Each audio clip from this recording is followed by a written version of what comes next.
우주 이야기에 오셔서 감사합니다. 구독, 좋아요, 알림을 클릭해 주세요. 거대한 포식자인 별표 둥클레오스테우스, 덩클리아스티어스, 별표와 같은 팜피어류가 최상위 포식자로 군림했고, 다양한 종류의 상어와 갑주어, 엽조거류들이 번성했습니다. 산호와 스트로마토포로이드, 스트로메터포로ид, 해면동물의 일종가 만든 거대한 암초, 리프는 해양 생물의 낙원이었습니다. 대봉기 후기 대멸종, 네이티보니언 익스팅션. 하지만 이 시대 후반, 약 3억 7,200만 년 전의 별표 켈바서 사건, 케라서 이벤트, 별표 이라 불리는 대규모 멸종이 발생합니다. 피해, 주로 따뜻한 얕은 바다의 생물들에게 치명적이었습니다. 거대한 암초 생태계는 거의 붕괴되었고, 팜피어류와 삼엽 중의 상당수 종이 멸종했습니다.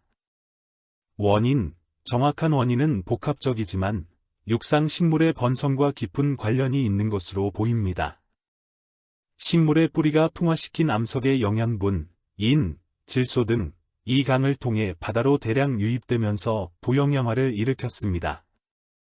이는 녹조 등 플랑크톤의 대증식으로 이어졌고, 이들이 죽어 분해되는 과정에서 물속의 산소를 고갈시켜 별표 해양 무산소 사건, 오시애닉 에낙시어 이벤트, 별표를 일으킨 것이 주된 원인으로 꼽힙니다. 식물에 의한 지구 한랭화 역시 중요한 원인 중 하나로 추정됩니다. 요약 및 의 3억 8천만 년 전에서 3억 7천만 년 전까지의 지구는 혁신과 위기가 공존하던 극적인 시대였습니다. 육상에서는 현대적인 숲과 우리의 직계 조상인 사지동물이 등장하며 새로운 세상의 기반을 닦았지만 그 성공이 역설적으로 바다 생태계에 큰 위기를 초래했습니다. 이 대멸종은 어류의 시대를 끝내고 이후 다가올 석탄기, 카어버니퍼러스 피리어드에 새로운 생명체들이 번성할 수 있는 무대를 마련해 주었습니다. 혹시 이 시대의 특정 장면, 틱타알릭이 얕은 물가를 탐사하는 모습, 아르케옵테리스 숲의 풍경 등에 대한 이미지를 만들어 드릴까요? 3억 7천만 년 전부터 3억 6천만 년 전은 대봉기 후기에 해당하며 생명 역사에 있어 매우 중요한 변화가 일어난 시기입니다. 이 시기는 어류의 시대가 저물고 육상 생태계가 본격적으로 확장되는 전환기였습니다.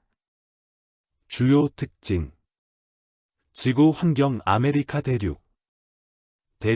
남반구에는 거대한 곤드와나 대륙이 있었고, 적도 부근에는 노라시아 대륙이 점차 형성되고 있었습니다. 이 대륙들이 가까워지면서 산맥이 형성되기도 했습니다.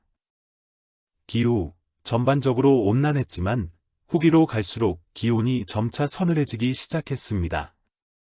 이는 대규모 육상 식물의 번성으로 대기 중 이산화탄소가 감소했기 때문으로 추정됩니다.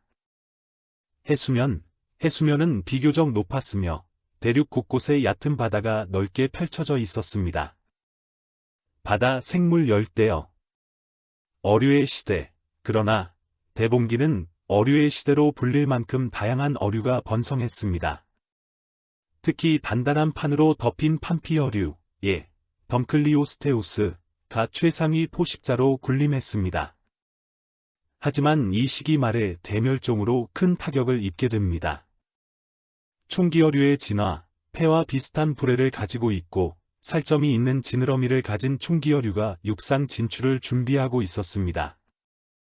이들 중 일부가 네발동물, 척추동물의 직접적인 조상이 됩니다.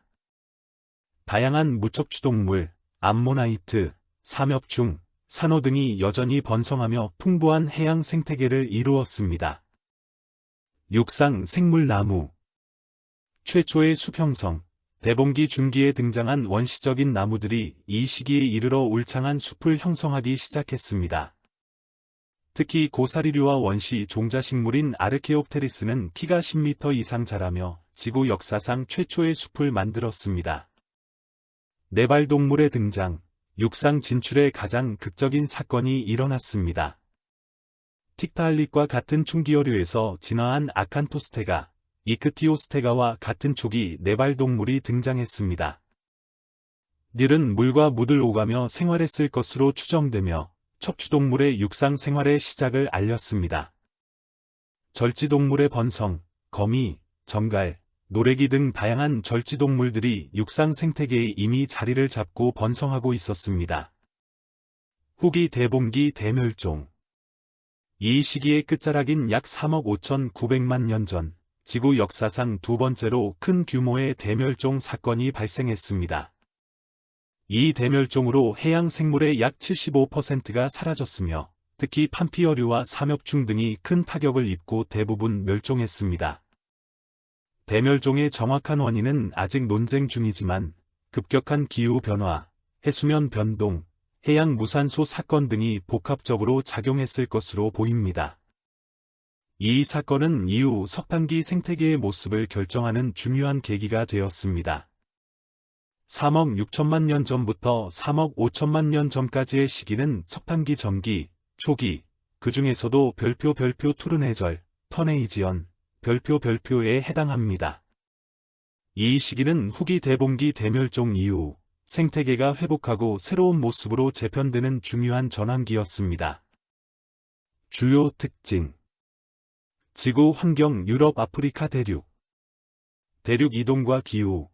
남반구의 거대한 곤드와나 대륙과 북반구의 로라시아 대륙이 계속해서 가까워지며 초대륙 판게아의 형성을 향해 나아가고 있었습니다. 전반적으로 기후는 온난하고 습했으며 극지방에도 빙하가 거의 없었습니다. 높은 해수면. 대봉기 말의 대멸종 이후 해수면이 다시 상승하여 대륙 곳곳에 넓고 얕은 바다가 형성되었습니다. 이 얕은 바다는 새로운 해양 생물들이 번성하는 터전이 되었습니다. 산소 농도 증가. 대봉기부터 번성하기 시작한 육상 식물들이 광합성을 통해 막대한 양의 산소를 배출하면서 대기 중 산소 농도가 현재 약 21%보다 훨씬 높은 30% 이상으로 치솟기 시작했습니다. 바다 생물 파도. 대멸종 이후의 회복. 후기 대봉기 대멸종으로 큰 타격을 입었던 산호초와 판피어류 등은 사라지고 그 빈자리를 새로운 생물들이 채우기 시작했습니다. 상어와 방추충의 번성. 멸종에서 살아남은 상어류가 다양하게 분화하며 바다의 새로운 포식자로 떠올랐습니다. 또한 석회질 껍데기를 가진 유공충의 일종인 별표 방추충, 푸줄리나 별표 이 번성하기 시작하여 이후 석탄기와 페름기의 중요한 표준화석이 됩니다. 바다나리와 헤베캅. 바다나리, 크리노이디어와 헤베캅, 블레스토이디어 같은 극피동물들이 얕은 바다 밑에서 무리를 이루어 마치 바다의 꽃밭 같은 장관을 연출했습니다. 육상 생물 상록수. 거대한 양치식물숲. 이 시기는 별표 석탄기, 별표라는 이름이 붙은 이유를 보여주는 시대입니다. 키가 30m에 달하는 거대한 잇목, 네피도덴드런, 봉잇목, 시걸레리어과 같은 석송류와 거대한 고사리류가 울창한 습지 숲을 이루었습니다. 이 나무들이 쓰러져 땅에 묻힌 후 엄청난 양의 석탄층을 형성하게 됩니다. 양서류의 전성기. 대봉기에 처음 등장했던 네발동물, 양서류. 은 이 시기에 이르러 전성기를 맞이했습니다. 늪과 숲이 우거진 환경은 양서류에게 완벽한 서식지였고 다양한 종류로 분화하여 육상 생태계의 중요한 구성원이 되었습니다. 거대 곤충의 등장. 높은 산소 농도 덕분에 곤충들이 거대화되기 시작했습니다. 아직 날개 달린 거대 곤충이 본격적으로 나타나지는 않았지만 노래기, 정갈 등 다양한 절지동물들이 번성하며 육상 생태계를 풍요롭게 만들었습니다. 이 시기 이후 날개 길이가 수십 센티미터에 달하는 거대 잠자리 등이 출현하게 됩니다. 우주 이야기 영상을 시청해 주셔서 감사합니다. 구독, 좋아요, 알림을 클릭해 주세요.